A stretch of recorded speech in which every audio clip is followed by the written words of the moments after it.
أعوذ بالله من الشيطان الرجيم. بسم الله الرحمن الرحيم. فبدل الذين ظلموا قولا غير الذي قيل لهم فأنزلنا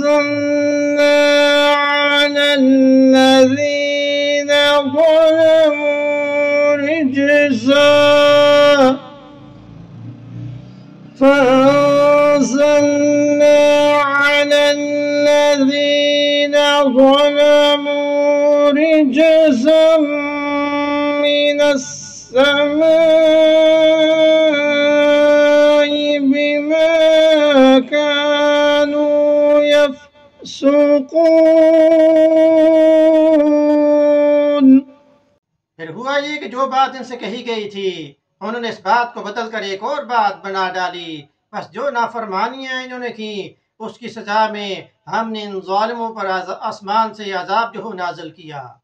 تو جس طرح گزشتہ درس میں یہ بات گزر چکی ہے کہ وادی تیہ میں رہتے ہوئے 40 سال گزر گئے، ان پر طرح طرح کی نعمتوں کا نزول ہوا، من و سلوہ کا ان کے لیے بندوبست کیا گیا. تو بنی اسرائیل نے پھر موسیٰ علیہ السلام سے یہ کہا کہ ایک طرح کا ہی کھانا کھا کھا کر ہم مکتا گئے ہیں، ہمیں تو عام کھانا چاہیے. تو پھر موسیٰ علیہ السلام نے یہ بات فرمائی کہ اللہ کی طرف سے حکم نازل ہوا ہے کہ فلاں بستی میں داخل ہو جاؤ، اس شہر میں داخل ہو جاؤ. اس شہر سے مراد بعضوں نے لکھا کہ شام ہے، بعضوں نے کہا کہ بیت المقدس.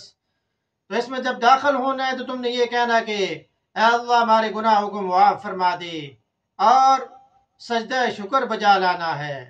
لیکن یہاں پر انہوں نے کیا نافرمانی کی کہ انہوں نے ایک تو اس لفظ کو بدل ڈالا.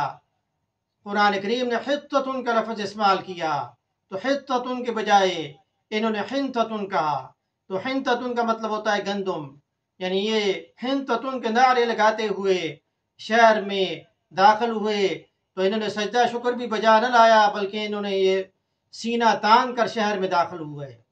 تو اس کے بعد پھر قرآن کریم نے یہ بات فرمائی کہ انہوں نے جو نافرمانی کی اللہ نے ان پر عذاب جو نازل کیا، رجز کا لفظ جو استعمال کیا. تو مفسرین نے لکھا ہے کہ اس سے مراد طاعون ہے اور اس عذاب سے 70,000 بندے جو ان کے ہلاک ہو گئے. تو یہ وہ نافرمان قوم تھی. اللہ پاک نے انہیں ایک اور موقع فراہم کیا کہ آپ گناہوں کی معافی مانگ کر تم اس شہر میں داخل ہو تو میں تمہیں بخش دوں گا. لیکن انہوں نے یہاں پر بھی اللہ کی نافرمانی کی اور پھر عذاب کے یہ مستحق ٹھہرے. تو انہوں نے اللہ سے کیا کیا مانگا، اگلی آیت میں اس کی اور تشریح آ رہی ہے. تو درس قرآن سننے کے بعد اسے شیئر بھی کریں تاکہ یہ آپ کے صدقہ جاریہ بن جائے. وما علینا الا البلاغ المبین.